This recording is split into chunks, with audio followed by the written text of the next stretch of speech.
Hello नमस्ते बच्चों।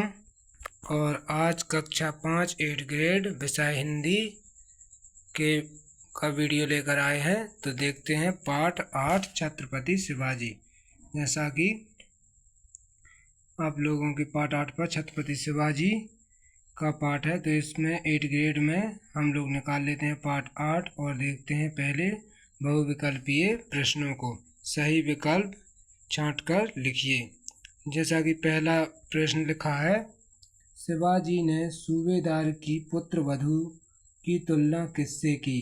तो जब सौंदेव शिवाजी के सहयोगी थे सौंदेव, उन्होंने सूबेदार की पुत्र वधू को शिवाजी के सामने पेश किया, तो उन्होंने उसकी तुलना किससे की यह बताना है। तो विकल्प ए है अपनी पत्नी से, विकल्प बी अपनी माँ से, विकल्प सी सूबेदार की पत्नी से और डी है सूबेदार की माँ से। तो इसका राइट आंसर क्या है? उन्होंने उसकी तुलना अपनी माँ से की। तो इसका राइट आंसर बी होगा, अपनी माँ से। तो यहाँ पर हमने लिख दिया बी नंबर, अपनी माँ से। तो शिवाजी ने उसकी तुलना अपनी माँ से की थी। आगे चलते हैं प्रश्न क्रमांक 2 की ओर। तो प्रश्न क्रमांक 2 लिखा है, दांत खट्टे करना मुहावरे का अर्थ क्या है? तो ए है दांत खट्टे होना, बी दांतों में दर्द होना, सी दुश्मन से हारना और डी दुश्मन को हराना। तो देखो, अगर यहाँ लिखा होता दांत खट्टे होना, दांत खट्टे होना तो दुश्मन से हारना होता, लेकिन यहाँ लिखा है दांत खट्टे करना है, मतलब दूसरों के किए हैं। तो इसमें हो गया दुश्मन को हराना। जब हम दुश्मन को जब दुश्मन को हराया जाता है तो उसमें लिखा हो उसका मुहावरे का अर्थ होता है दांत खट्टे करना। तो इसका राइट आंसर डी होगा, दुश्मन को हराना। और हमने डी लिख दिया, दुश्मन को हराना। दांत खट्टे करने मुहावरे का अर्थ है दुश्मन को हराना। आगे चलते हैं प्रश्न 3 की ओर। तो प्रश्न 3 लिखा है, शिवाजी की वीरता से भयभीत होकर उसने संधि का प्रस्ताव किसने रखा? उनसे संधि का प्रस्ताव किसने रखा? तो ए है सौंदेव ने, बी ऑप्शन अफजल खान है, सी ऑप्शन बादशाह ने, डी ऑप्शन वीर मालवी ने। तो जैसा कि अभी हमने चर्चा की कि जो सौंदेव थे वो शिवाजी के ही सहयोगी थे, तो ये तो ऑप्शन हो नहीं सकता। इसका right answer option number B है, अफजल खान है। तो शिवाजी की वीरता से भयभीत होकर उनसे शिवाजी से संधि का प्रस्ताव अफजल खान ने रखा था, जिसमें छल से शिवाजी को मारने की योजना बनाई जा रही थी। तो इसका राइट आंसर बी होगा, अफजल खान है। तो बी ऑप्शन हुआ अफजल खान ने। ठीक है, तो फिर शिवाजी को इसकी सूचना मिल गई और शिवाजी ने अफजल खान का वध कर दिया। आगे प्रश्न 4 है, चढ़ाई शब्द में कौन सी संज्ञा है? तो इसमें ए ऑप्शन है जातिवाचक संज्ञा, बी ऑप्शन है भाववाचक संज्ञा, सी ऑप्शन है व्यक्तिवाचक संज्ञा और डी ऑप्शन है समूहवाचक संज्ञा। तो आप इसमें याद रखना कि जब किसी संपूर्ण जाति के बारे में कहा जाता है तो उसमें जातिवाचक संज्ञा होती है, जैसे कि जानवर हो गया या कोई समूह में हो गया जाति, जैसे जानवर हो गए, व्यक्ति हो गए। और व्यक्ति में पूरा नाम आता है, जैसे राम, श्याम, मोहन, तो यह व्यक्तिवाचक संज्ञा होती है।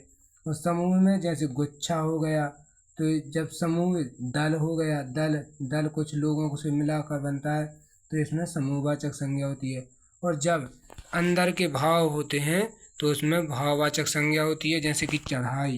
तो इसमें राइट आंसर इसका होगा बी नंबर, भाववाचक संज्ञा। ठीक है, तो इसमें हम बी को टिक करते हैं और यहाँ लिखते हैं भाववाचक संज्ञा। ठीक, आगे चलते हैं प्रश्न क्रमांक 5 की ओर।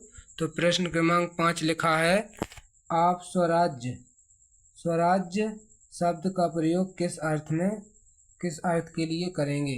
तो ये है दूसरों के राज्य के लिए, बी है अपने राज्य के लिए, बी विकल्प है अपने राज्य के लिए और सी गुलामी के लिए, डी पराधीनता के लिए। तो इसका राइट आंसर होगा ऑप्शन नंबर बी, अपने राज्य के लिए। तो स्वराज्य, स्व माने अपना होता है, राज्य माने राज्य, तो अपने राज्य के लिए हम लोग स्वराज्य शब्द का प्रयोग करते हैं। तो इसका राइट आंसर बी होगा कि अपने राज्य के लिए। हमने यहाँ लिख दिया बी ऑप्शन, अपने राज्य के लिए। आगे चलते हैं। तो नीचे दिए गए शब्दों में से उचित शब्द चुनकर रिक्त स्थानों की पूर्ति कीजिए।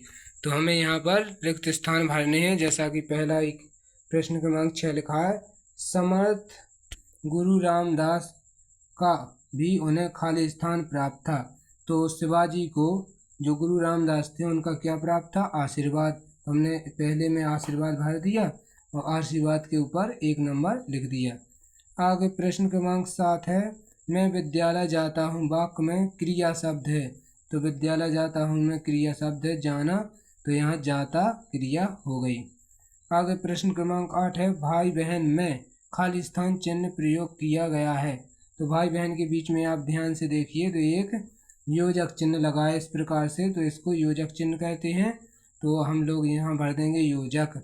तो हमने योजक में भर दिया 3 नंबर में योजक, और यहाँ 3 योजक के ऊपर 3 नंबर लिख दिया। ठीक है, तो भाई बहन में योजक चिन्ह प्रयोग किया गया है। प्रश्न क्रमांक 9 लिखा है, वीर शिवाजी का निधन खाली स्थान में हुआ था। तो यहाँ पर देखिए आप 2 सनें दी गई हैं, 1627 और 1680। तो इसका राइट आंसर होगा 1680, क्योंकि 1627 में उनका क्या हुआ था? जन्म हुआ था।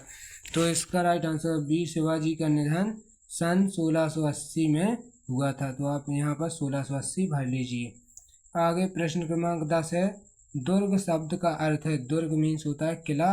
तो दुर्ग शब्द का राइट आंसर मतलब विकल्प क्या होगा सही? किला। तो हम लोग इसमें किला भर देंगे 5 नंबर में, और हमने किले के ऊपर 5 नंबर लिख दिया, तो हम इसमें भर देंगे किला। दुर्ग शब्द का अर्थ है किला, तो यहाँ पर आप किला भर लीजिए। तो आप किस प्रकार भरेंगे कि पहले में आशीर्वाद, दूसरे खाली स्थान में जाता, तीसरे खाली स्थान में योजक, चौथे खाली स्थान में सन 1680 और चौथे खाली स्थान में किला। ठीक है, तो इस प्रकार आपके ये 5 खाली स्थान भर जाएंगे।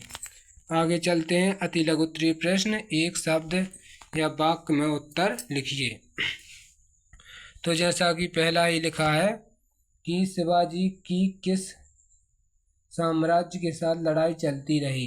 तो इसका उत्तर होगा 11 अगस्त। मुगल साम्राज्य के साथ शिवाजी की लड़ाई चलती रही। ठीक है, मुगल साम्राज्य के साथ, जिसके राजा जैसे कि औरंगजेब थे। तो मुगल साम्राज्य के साथ शिवाजी की लड़ाई चलती रही। प्रश्न क्रमांक 12 लिखा है, शिवाजी में देश प्रेम की भावना कैसे जगी। तो उत्तर है माता जीजाबाई। तो शिवाजी की माता का नाम क्या था? जीजाबाई था। तो इसका राइट आंसर होगा माता जीजाबाई से महान वीरों की कहानियाँ सुनकर शिवाजी में देश प्रेम की भावना जागी। तो जो माता जीजाबाई थी वह उन्हें महान वीरों की कहानियाँ सुनाया करती थी, जिससे उन्हें देश प्रेम की भावना जागी। ठीक है, तो इसका राइट आंसर यह हो जाएगा। आप इसको लिख लीजिए इन दोनों को।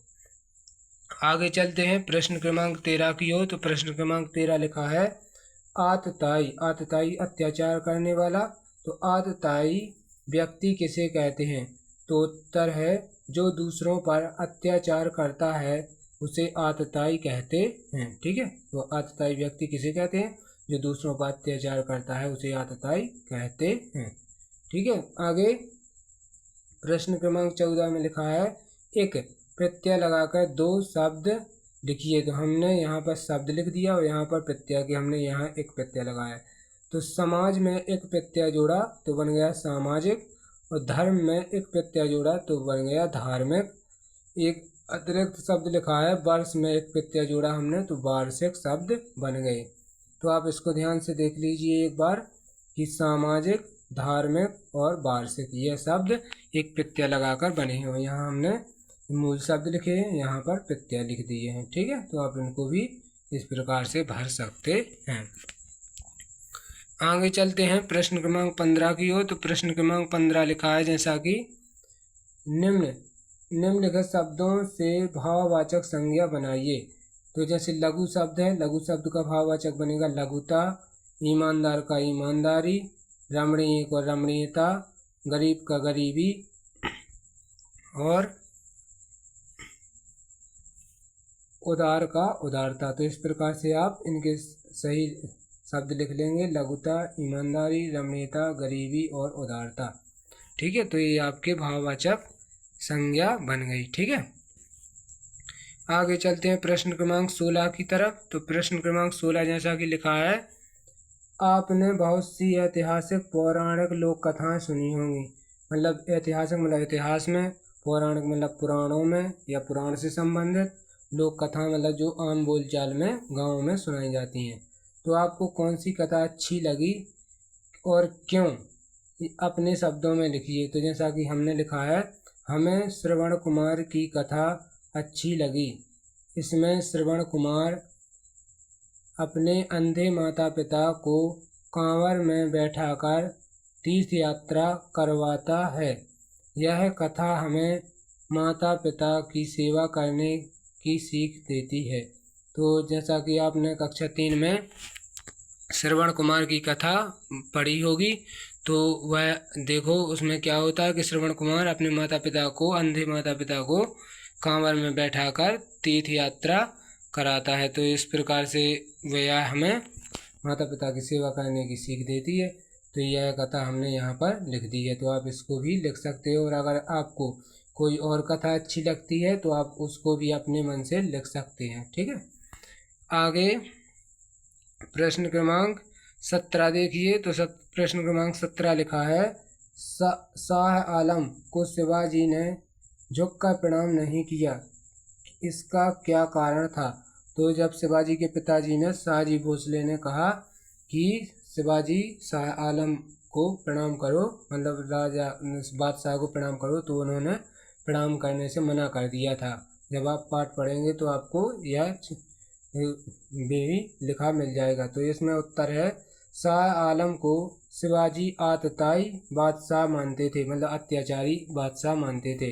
इस कारण शिवाजी ने शाह आलम को झुककर प्रणाम नहीं किया। तो इसका कारण है कि शिवाजी बादशाह शाह आलम को आतताई मानते थे, इसलिए उन्होंने उसे झुककर प्रणाम नहीं किया। तो आप इसका आंसर लिख लीजिए कि शाह आलम को शिवाजी आतताई बादशाह मानते थे, इस कारण शिवाजी ने शाह आलम को झुककर प्रणाम नहीं किया।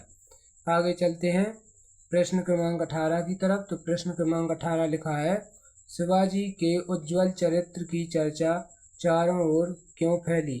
तो उत्तर है, शिवाजी ने कल्याण के सूबेदार की पुत्र वधू की तुलना अपनी माँ, यहाँ पर ये सही है, कटा नहीं है, तो लिखा है माँ से की और उसे सम्मान पूर्वक कल्याण भिजवा दिया, जिससे शिवाजी के उज्ज्वल चरित्र की चर्चा चारों ओर फैल गई। मतलब कि उनके दिल में स्त्रियों के प्रति इतना सम्मान था कि उन्होंने दुश्मन की बहू को भी अपनी माँ के समान समझा, इसलिए उनके चरित्र की चर्चा चारों ओर फैल गई। तो आप इसको लिख सकते हैं, शिवाजी ने कल्याण के सूबेदार की पुत्र वधू की तुलना अपनी माँ से की और उसे सम्मान पूर्वक कल्याण भिजवा दिया, जिससे शिवाजी के उज्ज्वल चरित्र की चर्चा चारों ओर फैल गई। ठीक है ना, तो आप इसको लिख लीजिए, प्रश्न क्रमांक 18 का उत्तर।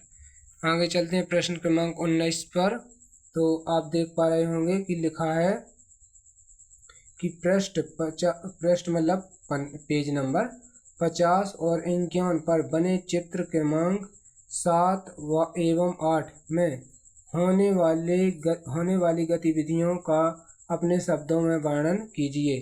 तो आप जब अपनी पुस्तक खोलेंगे तो उसके पेज नंबर 50 और 51 पर नीचे का सबसे नीचे का 50 पेज पर सबसे नीचे का चित्र और 51 पेज के ऊपर का चित्र देखेंगे, तो उसी से संबंधित हमें लिखना है कि इसमें क्या हो रहा है। तो जैसा कि हमने लिखा है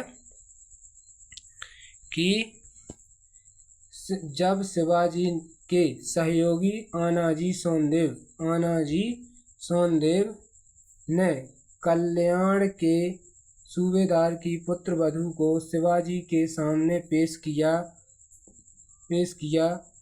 गया, तो शिवाजी ने उसकी तुलना अपनी माँ से की।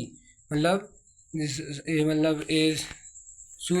कल्याण के सूबेदार की पुत्र वधू की तुलना अपनी माँ से की। उसे सम्मान पूर्वक कल्याण भेजने का आदेश दिया। शिवाजी ने पुत्र वधू की प्रशंसा करते हुए कहा कि यदि मेरी माँ आपके समान सुंदर होती तो मैं भी कितना सुंदर होता। शत्रुओं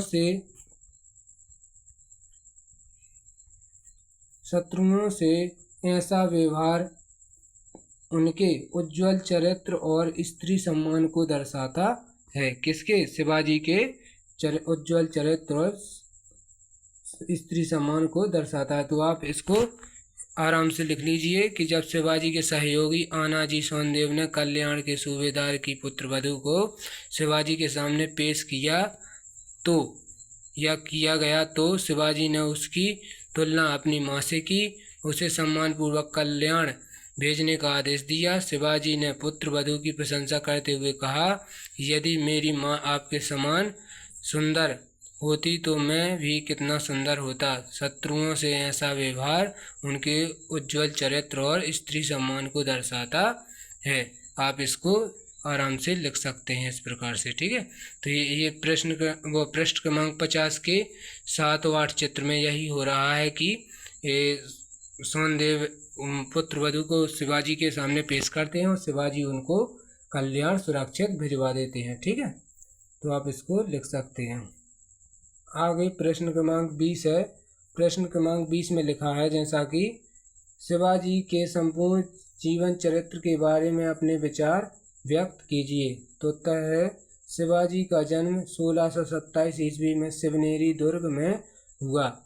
उनकी माता जीजाबाई ने उन्हें वीरता और अच्छे संस्कारों की शिक्षा दी। तो उनकी माता ने उन्हें अच्छे संस्कार दिए। शिवाजी ने स्वराज्य मतलब अपने राज्य की स्थापना के लिए अनेक संघर्ष किए। उन्होंने अपनी वीरता और कुशल नीति से एक शक्तिशाली मराठा साम्राज्य की स्थापना की। तो शिवाजी मराठा थे, तो उन्होंने मराठा साम्राज्य की स्थापना की।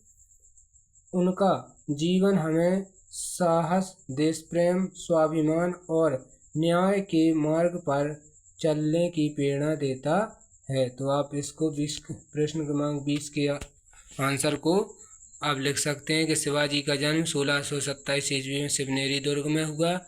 उनकी माता जीजाबाई ने उन्हें वीरता और अच्छे संस्कारों की शिक्षा दी। शिवाजी ने स्वराज्य की स्थापना के लिए मतलब अपने स्वयं के राज्य की स्थापना के लिए अनेक संघर्ष किए, मतलब अनेक युद्ध किए, इसी को संघर्ष कहा गया है यहाँ पर। उन्होंने अपनी वीरता और कुशल नीति से एक शक्तिशाली मराठा साम्राज्य की स्थापना की। उनका जीवन हमें साहस, देश प्रेम, स्वाभिमान और न्याय के मार्ग पर चलने की प्रेरणा देता है। तो आप इसको प्रश्न क्रमांक 20 के उत्तर के रूप में लिख सकते हैं। तो इस प्रकार आपका पाठ पूरा होता है और आप इसे अपने दोस्तों के साथ शेयर भी कर सकते हैं ताकि उनकी भी 8 ग्रेड की पुस्तक भर सके और वो अपनी परीक्षा की तैयारी कर सकें। जय हिंद, थैंक यू।